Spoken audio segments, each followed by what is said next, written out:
ಹರಿಯ ಶಕ್ತಿಯಿಂದ ಪಾಲನವು ನಡೆಯಬೇಕಾಗಿದೆ. ಅಂತೆಯೇ ಹರಿಹರರ ಶಕ್ತಿಯು ಒಂದಾಗಿ ನನ್ನ ಶಾಪವನ್ನು ವಿಮೋಚನೆ ಮಾಡಿದೆ.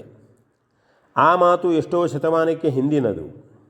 ಆದರೂ ಸತ್ಯವಾದುದರಿಂದ ಅದರ ಪ್ರತ್ಯಕ್ಷಾನುಭವವೇ ಈಗ ಆಗಿದೆ. ನೀನೇ ಆ ಕರ್ತನು. ಮುಂದೆಯೂ ನಿನ್ನಿಂದಾಗತಕ್ಕ ಕಾರ್ಯಗಳು ಬಹಳವಾಗಿವೆ. ಅದಕ್ಕಾಗಿಯೇ ನೀನು ವನವಾಸಿಯಾಗಿ ಅಲ್ಲಿಯೂ ನಿನ್ನ ಧರ್ಮಪತ್ನಿಯನ್ನು ಕಳೆದುಕೊಳ್ಳಬೇಕಾಗಿ ಬಂತು. ಪ್ರತ್ಯಕ್ಷವಾದ ನಿಮಿತ್ತಗಳಿಲ್ಲದೆ ಯಾವ ಕಾರ್ಯವೂ ಜರುಗಲಾರದು. ನಿನ್ನ ಮಡದಿಯು ಅಪಹೃತಳಾದುದರಿಂದ ನಿನಗೆ ದುಃಖವಾಗಬಹುದು. ಅಂತೆಯೇ ಇಂತಹ ನೀಚಕೃತ್ಯದಿಂದ ಸಹೃದಯರೆಲ್ಲರಿಗೂ ದುಃಖವಾಗಬಹುದು. ಆದರೆ ಅದೇ ಕಾರಣದಿಂದ ಪರಸ್ತ್ರೀಯರ ಕುರಿತು ಅನ್ಯಥಾ ವರ್ತಿಸಿದವರ ಸರ್ವನಾಶವು ನಿನ್ನಿಂದಲೇ ನಡೆಯಬೇಕಾಗಿದೆ. ಲೋಕದ ಕಷ್ಟವೇ ನಿನ್ನ ಕಷ್ಟವೆಂದು ಸೂಕ್ಷ್ಮವಾಗಿ ನೀನರಿತಿವೆಯಾದರೂ ಸ್ಥೂಲವಾಗಿ ನೀನದನ್ನು ಅನುಭವಿಸಿಯೇ ಮತ್ತೆ ಅದನ್ನು ನಿವಾರಿಸಬೇಕಾಗಿದೆ. ಆದುದರಿಂದಲೇ ಸೀತಾಪಹಾರವಾದುದಿರಬಹುದು. ಶ್ರೀರಾಮ, ನಿನ್ನಂತೆ ಜಗತ್ತಿನ ಯಾವ ಜನರೂ ಇಲ್ಲ. ಆದರೆ ನೀನು ಎಲ್ಲರೂ ಹಾಗೆಯೇ ಇರಬೇಕೆಂದು ಬಯಸಿ ಅದಕ್ಕೆ ತಕ್ಕಂತೆ ವ್ಯವಸ್ಥೆ ಮಾಡತಕ್ಕವನು.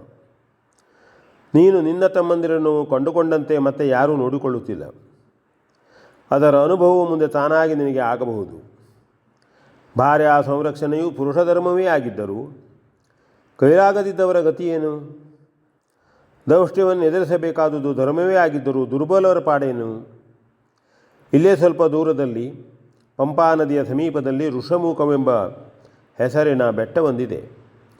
ಅಲ್ಲಿ ಸುಗ್ರೀವನೆಂಬ ವಾನರ ಶ್ರೇಷ್ಠನೊಬ್ಬನಿರುವನು. ಅವನಿಗೂ ಪತ್ನಿಯ ವಿಯೋಗವಾಗಿದೆ.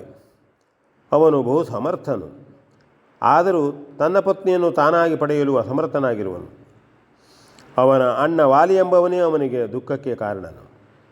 ವಾನರರ ರಾಜನೂ ಆಗಿ ಸುಗ್ರೀವನಿಗೆ ಅಣ್ಣನೂ ಆಗಿ ಆ ವಾಲಿಯು ತಮ್ಮನ ಪತ್ನಿಯನ್ನೇ ಬಲಾತ್ಕಾರವಾಗಿ ತನ್ನ ಅಂತಃಪುರಕ್ಕೆ ಸೇರಿಸಿಕೊಂಡಿರುವನು. ಈ ಪರಿಭವದ ಪಾಡನ್ನು ನಿವೃತ್ತಿಗೊಳಿಸಿಕೊಳ್ಳುವ ಸಲುವಾಗಿ ಸುಗ್ರೀವನು ನಾನಾ ದೇಶ ಪ್ರದೇಶಗಳಿಗೂ ಎಷ್ಟೆಷ್ಟೋ ರಹಸ್ಯವಾದ ಸ್ಥಳಗಳಿಗೂ ಹೋಗಿ ಅನುಭವಗೊಂಡಿರುವನು. ಅವನರಿಯದ ಸ್ಥಳವೇ ಭೂಲೋಕದಲ್ಲಿ ಇಲ್ಲವೆಂದರೂ ಸಲ್ಲುತ್ತದೆ. ಸೀತಾನ್ವೇಷಣೆಗೆ ಅವನಿಂದ ತುಂಬ ಸಹಕಾರವಾಗಬಹುದು. ಸುಗ್ರೀವನ ಸಖ್ಯನಿಂದ ಮುಂದೆ ನಿನಗೆ ಶುಭವಾಗತಕ್ಕದ್ದಿದೆ. ಇನ್ನು ಕೆಲವೇ ದಿವಸಗಳಲ್ಲಿ ನಿಮ್ಮಗಳ ಗ್ರಹಗತಿಯು ಉತ್ತಮಗೊಳ್ಳಲಿದೆ. ಮುಂದೆ ನೀನೆಣಿಸಿದಂತೆಯೇ ಎಲ್ಲ ಕಾರ್ಯಗಳು ಸುಸೂತ್ರವಾಗಿ ಜರುಗಬಲ್ಲದು.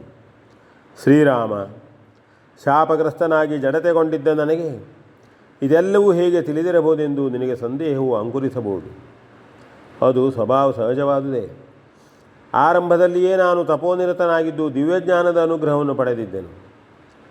ನನ್ನ ಜೀವಿತ ಕಾಲದಲ್ಲಿ ನಾನೆಷ್ಟು ಲೋಕಾನುಭವವನ್ನು ಸಂಪಾದಿಸಿಕೊಳ್ಳಬಹುದೋ ಅದೆಲ್ಲವೂ ಈಗಲೀಗ ನನ್ನ ಸ್ಮರಣೆಗೆ ಒಂದೊಂದಾಗಿ ಬಂದು ನಿನ್ನ ಸನ್ನಿಧಿಯಲ್ಲಿ ಭಿನ್ನಯಿಸಿಕೊಳ್ಳಲು ಸಾಧ್ಯವಾಯಿತು.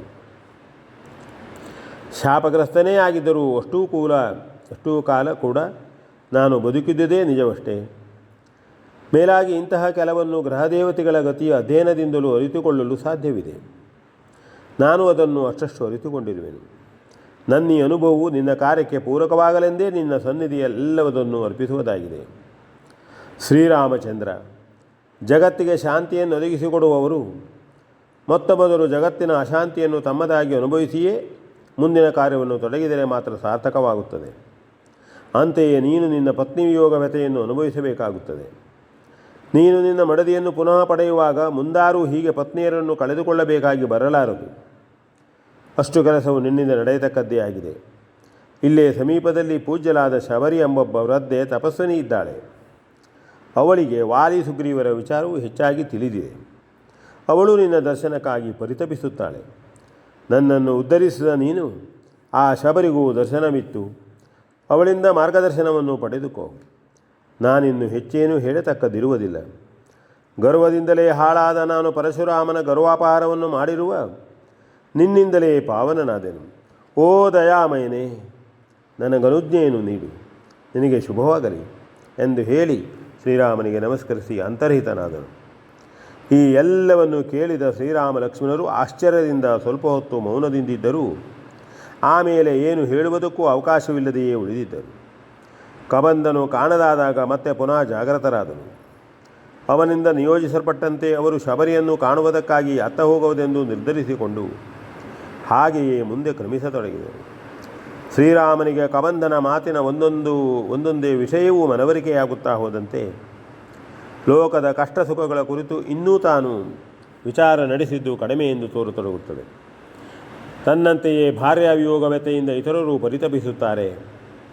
ತನ್ನಂತೆ ತಮ್ಮಂದಿರನ್ನು ನೋಡಿಕೊಳ್ಳುವುದಿಲ್ಲ.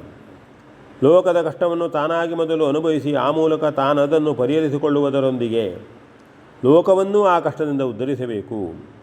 ಕರ್ತವ್ಯ ನಿಷ್ಠೆಯೇ ಆದರೂ ಕರ್ಮದ ಫಲವನ್ನು ಅನುಭವಿಸಲೇಬೇಕಾಗಿದೆ. ಬ್ರಹ್ಮರುದ್ರರೇ ಆದರೂ ಅದರಿಂದ ದೂರವಾಗಲಿಲ್ಲ.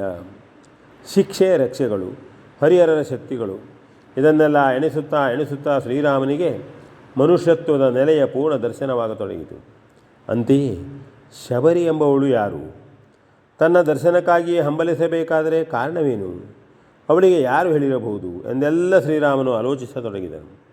ಹಾಗೆ ಒಂದೊಂದನ್ನೇ ಆಲೋಚಿಸಿಕೊಂಡು ತನ್ನ ಕರ್ತವ್ಯದ ಹೊಣೆಯನ್ನು ಸಹ ಜ್ಞಾಪಿಸಿಕೊಂಡು ಕಬಂದನು ತೋರಿಸಿದ ದಾರಿಯನ್ನೇ ಹಿಡಿದು ಮುಂದೆ ಹೋಗುತ್ತಿದ್ದನು.